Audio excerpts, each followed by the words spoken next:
Hello families and friends. Appam சாப்பிட்லான்னு சொல்லிட்டு சரி முன்னாடி நாளே ஈவினிங்காக 2 கப்பு பச்சரிசி, 3/4 கப்பு புழுங்கல் அரிசி, கொஞ்சோண்டு கைப்பிடி உளுந்து எல்லாம் போட்டு நல்லா ஊற வச்சு களைஞ்சி, அதுக்கப்புறம் அதில் மாவை அரைச்சி, அந்த மாவுலேருந்து கொஞ்சமாக தண்ணி ஊற்றி கப்பி காய்ச்சி எடுத்து வச்சு அந்த மாவில் கலந்துட்டேங்க. காலையில் எழுந்து நல்லா ஒரு 2 வெங்காயத்தை கட் பண்ணி தண்ணியில் போட்டு ஊற வச்சுட்டேன்.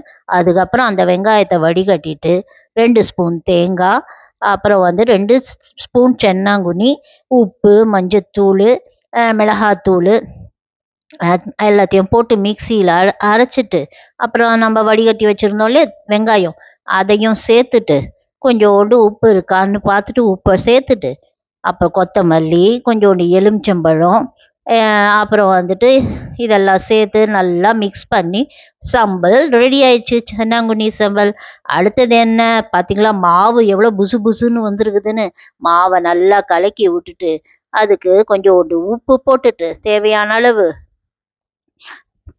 அப்புறம் தேங்காய் பால் ஒரு 1/4 கப்பு தேங்காய் பால் ஊற்றுனாங்க. அப்புறம் கொஞ்சமாக சர்க்கரை சேர்த்துட்டு ஆப்பச்சட்டியை வச்சுட்டு நல்லா எண்ணெய் தேய்ச்சிட்டு 2 கரண்டி ஆப்பமாக மாவை ஊற்றி ஒரு சுற்றிட்டு சொழட்டுன்னு சுழட்டி மூடி வச்சு வேக வச்சுட்டேன் ஒரு 5 நிமிஷத்துக்கு. திறந்து பார்த்தா நல்லா நடுவில் குண்டாக ஓரத்துலலாம் செவக்க ஆப்பம் சாஃப்டாக வந்ததுங்க. ஆப்ப சோடாவே தேவையில்லை, கப்பி காய்ச்சி ஊற்றுங்க. உங்கள் ஆப்பம் இந்த அளவில் செஞ்சு பாருங்கள், புசு புசுன்னு சூப்பராக சாஃப்டாக இருக்கும். அடுத்தது எங்கள் வீட்டுக்காருக்கு முட்டை ஆப்பம்னா ரொம்ப பிடிக்கும். திருப்பி அதே மாதிரி 2 கைப்பிடி